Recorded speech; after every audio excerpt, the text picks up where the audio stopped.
So in this segment, we're going to be talking about Brandon Lewis saying the protocol is not sustainable in its current format, which isn't really that true, is it? It's helping certain Northern Ireland businesses out. Northern Ireland's doing quite well economically, despite not really exploiting the opportunities they have.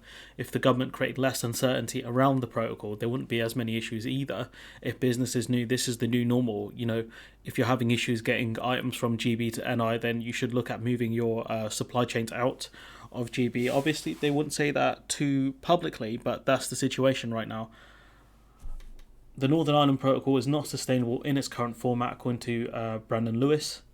The Secretary of State for Northern Ireland said 200 businesses in Great Britain are not trading with Northern Ireland due to the post-Brexit trade arrangements, and these are arrangements that the government signed up to knowing exactly what they would do. So the government decided that businesses in GB should not be able to trade with businesses in Northern Ireland. This is what the government decided. He also referred to supermarkets that do not have a store in the Republic of Ireland, which remains in the EU, going through the same checks as if they were moving across the border. Now, this is an area where they might be able to get certain agreements, but without giving the actual data on what's going between GB and NI to Ireland, without giving that data to the EU, it's very difficult for them to actually monitor things properly.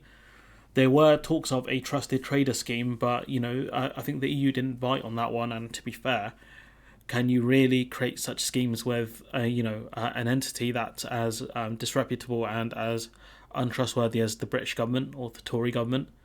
No.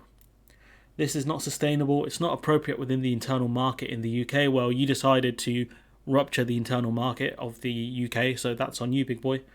It's certainly not what is going to be able to function for the benefit of the people of Northern Ireland. Well, you never cared about the people of Northern Ireland when you signed up to the withdrawal agreement, the Northern Ireland Protocol, did you? So spare me your fake concern. He told the Northern Ireland Affairs Committee on Monday, there are all issues we need to resolve. Mr. Lewis said businesses across Northern Ireland, with the exception of one sector, are pretty unanimous that the protocol and the EU's package offered last October don't resolve the issues either. Maybe, this is where an alignment deal would fix the majority of issues, but you don't want to take that. He referred to issues bringing trees for the Queen's Jubilee. I mean, who cares about the Queen's Jubilee? It's sad as hell. Kosher food across the Irish Sea. Now, kosher food could be more of an issue depending on how much kosher food can be produced in Ireland, but potentially there's a potential market for Ireland and other EU member states that they could start selling more kosher food to Northern Ireland. I do wonder how big of a market it is, though. He added, there are a whole range of examples of products. As a UK citizen, those citizens should be able to access, let alone businesses who need them for their supply lines. Now, I wonder where Brandon Lewis's concern was during the negotiations and everything else when he said on the 1st of January last year, see, there's no border in the Irish Sea. Everything's going smoothly. And then suddenly we had so many problems, within January, February and March. And then even up until now, this year. So over a year we've had problems, and this man flexing on around Northern Ireland saying, "Oh look, there's no problems here, governor," when we had loads of problems, according to them. Talks between the UK and EU over the protocol have not yielded a deal. Well, it did yield a deal. The only thing we're going through now is tweaks. ITV. Brandon Lewis told MPs that over the last 6 to 9 months, he has not seen the pragmatism or flexibility from the EU that would allow a deal. Well, first of all, the EU don't have to show anything on this one. Not really, considering we signed up to the agreement, first of all. Secondly, what pragmatism and flexibility have we shown? Because the EU have said, look, if you go for a dynamic alignment deal, you're going to get rid of most of the problems. We said, no, we want an equivalency deal. But why would you trust the British government when we're trying to do deals with countries like Australia and America, who have lower food standards than us, and they have very strong agricultural sectors? Why would you trust us in that regard? I wouldn't. I would not trust my own government, so they have absolutely no reason to. There is a strong opposition from unionists to the protocol. Again, who cares? Yes, they will cause trouble, no doubt.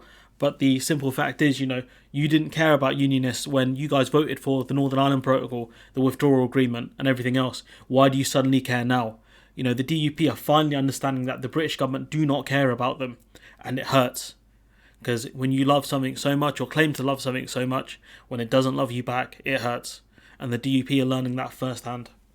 DUP Ian Paisley challenged Mr. Lewis, saying the talk is very strong, but I think most people wonder when when some action is going to actually flow from that.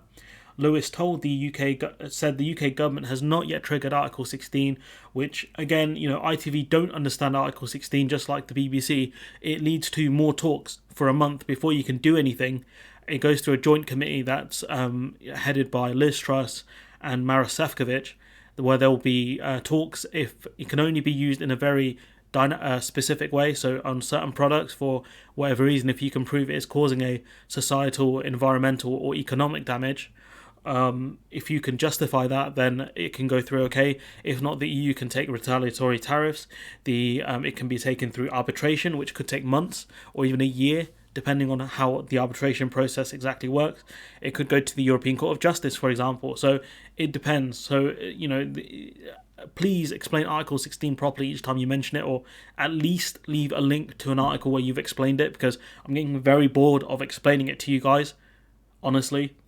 Ministers want to find an agreement for better stability and certainty for businesses. Dynamic alignment.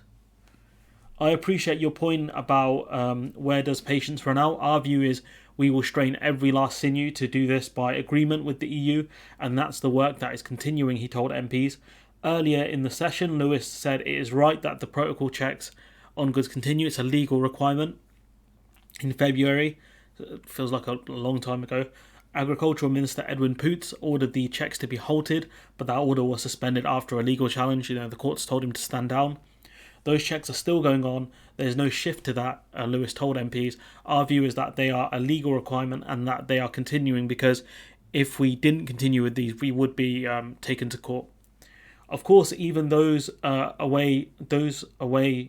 taking those away doesn't necessarily in of itself even solve some of the issues that businesses are having, certainly for Great Britain to Northern Ireland trade, in terms of the extra paperwork and restrictions on it. Again, you guys said you knew what you voted for. You voted to put these restrictions in place. No one else forced you to do this. You did this to yourself. Colin Perry, Director of Economy and Protocol at the Northern Ireland office, said discussions are ongoing about how the checks will take place. Some of the checks will fall on the devolved administration, so Stormont, which would be quite interesting, given that Sinn Féin could, Sinn Féin representative Michelle O'Neill could be the First Minister for Stormont. That could be quite interesting. The Agriculture Department and the Chief Vet will make decisions about the kind of checks they put in place. The infrastructure hasn't been built to do the checks properly. That's another problem, but that's a failure of the British government and the Northern Irish government. Asked if he would prepare to use his power to order the checks are carried out, Lewis responded, "I would look at using every other means that I possibly could on any." So this is where it got a bit interesting. So he says, "I think I've shown fairly strongly that I will resist using Section 26 and try and find other ways of doing things in partnership whenever possible, we possibly can, with the executive, rather than be tempting into using Section 26. So I believe devolution, so I believe in trying to work with the executive." So I tried to look at what Section 26 is. It's a bit, my highlight tool's not working, but it's Section 4, I think, which was the bit, which was, if any subordination legislation made, confirmed or approved by a minister or Northern Ireland Department contains a provision which the Secretary of State says would be incompatible with any international obligations, which the Northern Ireland Protocol is, or with the interests of defence or national security, or with the protection of public safety. So I think that means the minister for Northern Ireland can overrule these decisions if certain ministers or Northern Irish departments want to make decisions which would be incompatible with any international obligations. It also says if any minister or Northern Ireland department would take a decision which would have an adverse effect on the operation of the single market in goods and services within the United Kingdom. So that bit there makes me wonder, could Brandon Lewis actually stop the checks in the RSC based on this Section 4, paragraph B, or however it's described? The Secretary of State may by order revoke the legislation. That bit I found quite interesting, but I think it's this bit here is the key. So if a minister or a Northern Ireland department goes against any international obligations, then the Secretary of State can step in. This is under the Northern Ireland Act 1998. He wasn't specific, despite him being his favourite words being limited and specific. He wasn't quite clear on what he was talking about, but I'm assuming it's this because this is section 26 of the Northern Ireland Act 1998. So I'm assuming it's this. If it's something else, then I'll take an L on it happily, but that's the closest I could get to figure out what he was talking about. So, Brandon Lewis, very clear that the Northern Ireland Protocol, it's not sustainable in its current format, despite not really explaining what he would want changed, apart from essentially a trusted trader scheme without him mentioning it. But, it's a legal requirement. He accepts this, and that's what puts the Tories in a very awkward spot, especially since triggering Article 16 under their interpretation, which is the wrong interpretation, let's be real, could easily lead to the TCA being suspended and the UK being taken to court, which, the UK has already taken L's in court. We got hit with a massive bill because we failed to deal with imports from China that weren't, they didn't pay the customs fees and VAT on. And we also find out that the where is it gone? Oh, it's around here somewhere.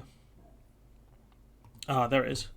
The EU confronts the UK on wind turbines in first WTO dispute since Brexit. So again, we could be taken to the WTO over subsidy arrangements.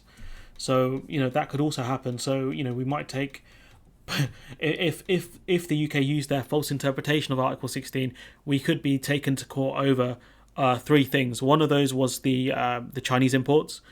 The other one could be this, if we trigger Article 16 in the stupid way.